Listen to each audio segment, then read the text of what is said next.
नमस्कार दोस्तों, हमारे YouTube famous stories of the world में आपका स्वागत है। चलिए, आज की हमारी एक नई कहानी है एक ऐसे ग्रंथ के बारे में जिस ग्रंथ को जिसने भी पढ़ा वो या तो बहुत बड़ा अमीर बन गया या वो बेमौत ही मारा गया। ऐसा भी कहा गया है इस ग्रंथ को जिसने भी पढ़ा वो उस समय के या उस काल का एक बहुत बड़ा ज्ञाता बन गया। लेकिन ये बड़ा ही रहस्यमय ग्रंथ था जिसके बारे में जितनी सुनो उतनी कहानियां प्रचलित है। तो ये ग्रंथ था नीलावंती ग्रंथ। तो चलिए इस नीलावंती ग्रंथ की ही एक गाथा आज की इस कहानी में सुनते हैं।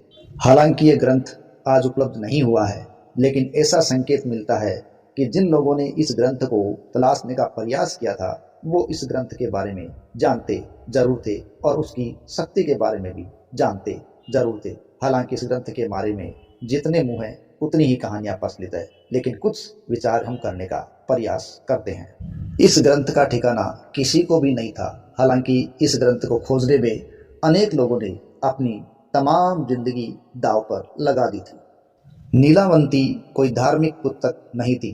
ऐसा कहा जाता है कि यह जो किताब है वो एक यक्षिणी ने लिखी थी। हालांकि इसकी सही के बारे में कुछ पुख्ता तौर पर नहीं कहा जा सकता। अनेक संकेतों से पता चलता है कि यक्षिणी ने अपने जीवन काल के अंदर जितनी तंत्र मंत्र विद्याएं सीखी थी उन सभी तंत्र मंत्र विद्याओं को इसने इस पुस्तक के अंदर पूरे विस्तार के साथ लिखा था। हालांकि सभी संकेतों से यह पता लगता है कि नीलावंती एक यक्षिणी थी और वो ऐसी यक्षिणी थी जो सभी पशु पक्षियों से बातें करती थी। ऐसा भी संकेत मिलता है कि वो भूत प्रेतों से भी बात करती थी और इसीलिए वो अन्य सामान्य बच्चों से बिल्कुल अलग थी। ऐसा कहा जाता है कि पशु पक्षियों के जरिए उसे घड़े हुए खजाने के बारे में पता चलता था और वहीं जो भूत प्रेत थे उनके द्वारा उसे मेली गंदी स्थिति या यूं कहीं दुनिया को दुख देने वाली विद्याओं का सहारा सिखाया जाता था। अपने जीवन में सीखी इन सभी विद्याओं को और साथ ही साथ पशु पक्षियों से और प्रेतों से चली बातों को भी उसने सविस्तार अपने ग्रंथ नीलावंती में लिखा है। कहा जाता है कि जब यह बच्ची 5 साल की थी तभी से ये दूसरे लोगों की और जानवरों की भाषा समझने लगी थी। पशु पक्षियों की, कीड़े मकोड़ों की, नेवला, सांप, बिच्छू, इन सब की भाषा ये समझती थी और ये उसको एक रास्ता दिखाते थे और वो रास्ता किसी गड़े हुए खजाने की ओर जाता था और ये ढूंढ पाना किसी साधारण मनुष्य के बस की बात नहीं थी। हालांकि नीलावती को खजाने का कोई लालच नहीं था। वो तो केवल उन पशु पक्षी कीड़े मकोड़ों के दिखाए रास्ते तक पहुंचती थी और उसे वो बड़ा खजाना मिल जाया करता था। लेकिन जैसे जैसे नीलावंती बड़ी होने लगी वैसे वैसे ये अजीबो गरीब घटनाएं भी उसके जीवन में बढ़ती चली गई। धीरे धीरे उसे अलग अलग प्रकार के स्वप्न आने लगे। उन स्वप्नों में वो अलग अलग तरह के लोगों से, भूत प्रेतों से, आत्माओं से अपने आप को बातें करते हुए महसूस करने लगी थी। जब इनकी उनसे बातें होती थी तो उसे अलग अलग प्रकार की रहस्यमय बातों का पता चलता था। लेकिन ये क्या, जैसे जैसे नीलावंती बड़ी होती गई वैसे वैसे जो भूत प्रेत आत्माएं उनको स्वप्न में मिलती थी वो अब उनको प्रत्यक्ष रूप से अपने सामने देखने लगी थी। अब नीलावंती ऐसे भूत प्रेतों से या आत्माओं से हर समय घिरी रहती थी और ये भी आत्माएं भूत प्रेत उसके इर्द गिर्द मंडराते रहते थे और उसके कान में कुछ न कुछ बताते रहते थे। लेकिन ये सब नीलावंती के लिए एक सामान्य सी बात थी। धीरे धीरे नीलावंती को यह एहसास होने लगा था कि वो अन्य लोगों से बिल्कुल अलग है, क्योंकि उन लोगों से अलग ही प्रकार की शक्तियां उसके अंदर मौजूद है और उसकी उम्र धीरे धीरे बढ़ती जा रही है। और अब वो जब 16 साल के लगभग हुई तो एक वो बेहद ही खूबसूरत लड़की बन चुकी थी। अब अजीबोगरीब घटनाएं उसके साथ और भी ज्यादा घटने लगी थी। अब जब भी भूत प्रेत कोई भी पेताल उसे किसी प्रकार की नई विधा बताते तो वो उनको लिखकर रखने लगी ताकि वो उसको याद रख सके। एक दिन सपने में नीलावंती को ये बताया गया कि वो एक यक्षिणी है और वो इस दुनिया की नहीं है, लेकिन उसे एक श्राप मिला था और उसी श्राप के कारण वो इस दुनिया के अंदर फंस गई है और जितनी जल्दी हो सके उसे इस दुनिया से उसे उसकी यक्षिणी की दुनिया में वापस चले जाना है। एक रात उसे सपने में ये आदेश मिला कि उसको जल्दी ही अपने असली रूप में आना होगा और अपने लोगों के बीच पहुंचना होगा और साथ ही साथ सपने में उसे उसको जगह पर पहुंचने का उपाय भी बताया गया।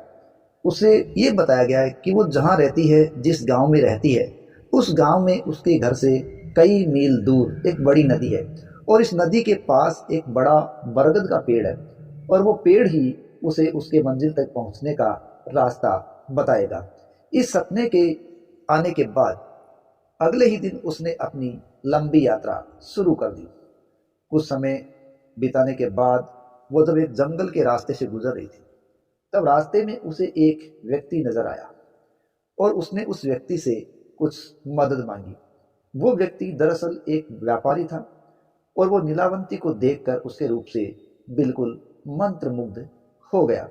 जब नीलावंती ने उसे मदद मांगी तो उसने शर्त रख दी कि वह उसकी पूरी मदद करेगा, लेकिन क्या वह उससे शादी करेगी? नीलावंती ने भी उसकी शर्त मान ली कि हाँ, बदले में मैं तुमसे शादी करूंगी, लेकिन मेरी भी एक शर्त है कि मैं आपके साथ शादी भी कर लूंगी, आपके साथ समय भी बिताऊंगी, घर भी रह सकूंगी, लेकिन मैं कोई भी रात आपके साथ नहीं बिताऊंगी और मैं रात को कहाँ जाती हूँ ये बात मुझे कभी भी कोई भी नहीं पूछेगा, ये मेरी शर्त है। दोनों ने एक दूसरे की शर्त को स्वीकार कर लिया। अब नीलावंती उस व्यापारी के साथ उसके गांव आ गई और उस व्यापारी के गांव में ही कुछ ही दूरी पर वो बरगद का पेड़ भी था। अब शादी करके वो उसके घर में रहने लगी।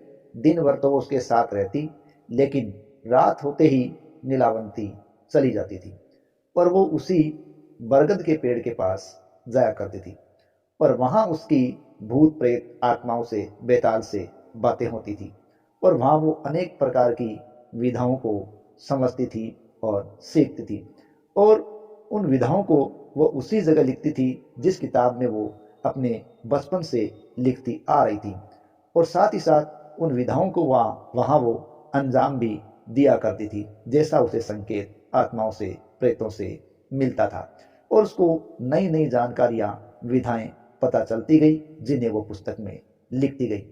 अब इसी प्रकार उसकी विधाओं के अंदर पशु बलि, पक्षी बलि यानी जीवों की बलि की भी क्रियाएं शामिल होने लगी, लेकिन वो सब कुछ लिखती रही। एक दिन उसे एक दिव्य आवाज सुनाई दी और उसे उस आवाज ने कहा कि उसे जानवरों की बलि देनी होगी और जब वो जानवरों की बलि देगी तो पेड़ के पास वाली नदी में उसे एक लाश मिलेगी और ये आज रात उसे काम करना होगा और जो लाश मिलेगी उसके कमर पर एक धागा बंधा होगा जिसमें गांठें लगी होगी और वही तंत्र मंत्र से दक्ष किया हुआ धागा होगा और वही उसकी दुनिया में उसे ले जाने का रास्ता तैयार करेगा।